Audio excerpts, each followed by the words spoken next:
Temario de Historia del Arte. Introducción al arte gótico. Coordenadas histórico-culturales y cronología del estilo gótico. Durante el gótico se va a producir una evolución del pensamiento. La sociedad deja de obsesionarse solo por Dios y descubre al hombre y a la naturaleza que le rodea.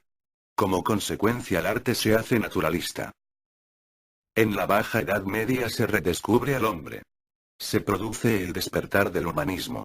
En escultura esto va a afectar a las figuras, que ahora se parecen y se comportan como verdaderos seres humanos, se inclinan y giran, sonríen, se lamentan, conversan, se comunican entre ellas. Importante en el triunfo del humanismo y el naturalismo fue la vuelta a la filosofía aristotélica, gracias a la obra de Santo Tomás de Aquino, y la influencia de San Francisco y el pensamiento franciscano. Importante también en este sentido fue el papel de la Orden del Císter, tras la reforma de San Bernardo, que será decisiva en la difusión del gótico, regulando desde el principio la arquitectura de sus templos. Otro importante factor fue el desarrollo de las ciudades, que se convierten en foco de atracción de la población rural y dan lugar a una nueva estructura social gracias a la expansión de los artesanos y comerciantes, que permitieron el triunfo de la burguesía, cuyas nuevas formas y estilo de vida repercutieron en un arte más rico y decorado. Por último, destacar el papel de la catedral, edificio más representativo de la arquitectura gótica, núcleo principal de la ciudad y centro de la vida medieval, de gigantesco tamaño, construidas durante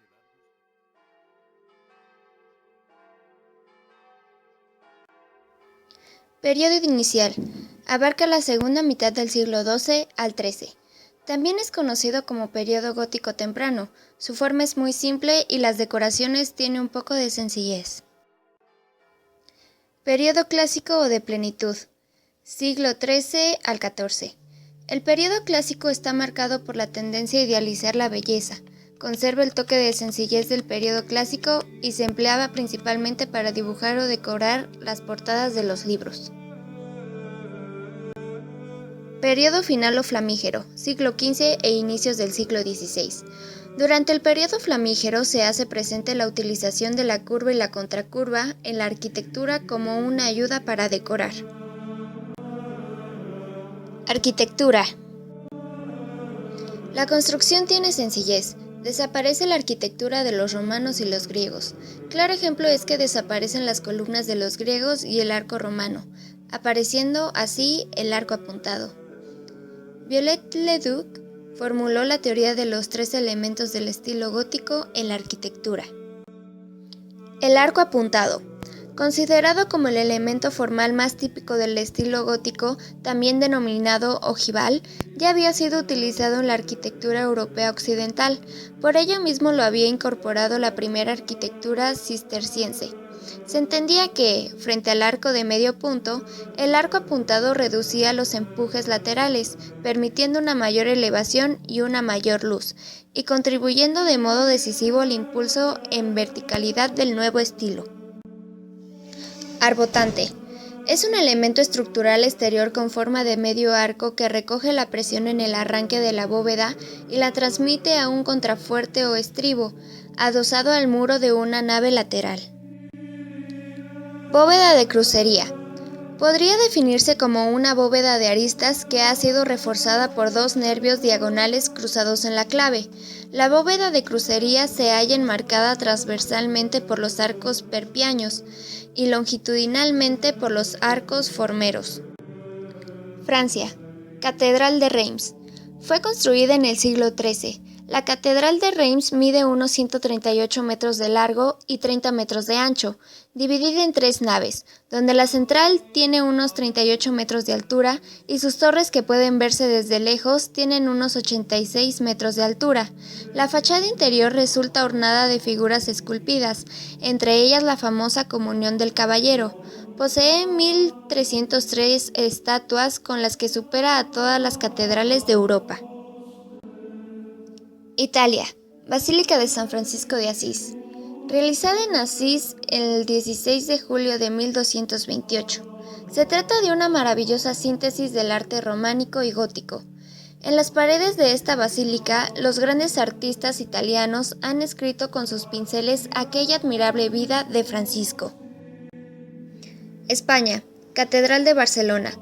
En el siglo XIII se proyecta la catedral gótica que se construye a lo largo del siglo XIV por Jaume Fabré, entre otros arquitectos.